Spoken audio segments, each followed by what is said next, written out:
This crawfish farm in Lacassine, Louisiana is pretty quiet. The bait is in place and the traps are in the ponds.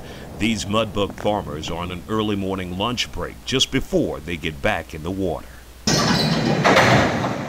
But processing centers all over Louisiana and this one in Texas are anything but quiet as we begin the highly anticipated crawfish season. The seasons in Texas, what would you say when the season starts?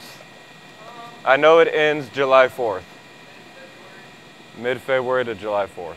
The first commercial sale of crawfish goes back to 1880 in New Orleans, Louisiana. The tradition has since spread all over the United States, a thriving business for Texas Crawdaddy in Devers, Texas. It's where they process an average 3,000 pounds every day. There's a lot more to it than just catching them and putting them in a bag. So, because there's different things that go into it. Before these little fellas make it to your plate, there's a lot of work to do. It all begins with these in-house tubs filled with water at the processing center. The key to keeping your seasonal meal from tasting all murky. It is clean after a while, you know, and you don't get all the undesirables like fish bait, scales. I mean, we catch frogs, everything in our traps. There's been a lot of forecasting when it comes to crawfish this season. Some say this year's crop is looking really good.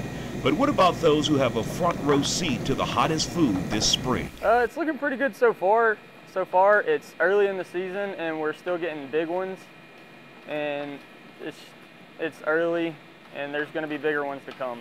The average price of live crawfish varies this year from $3.60 to $4 a pound.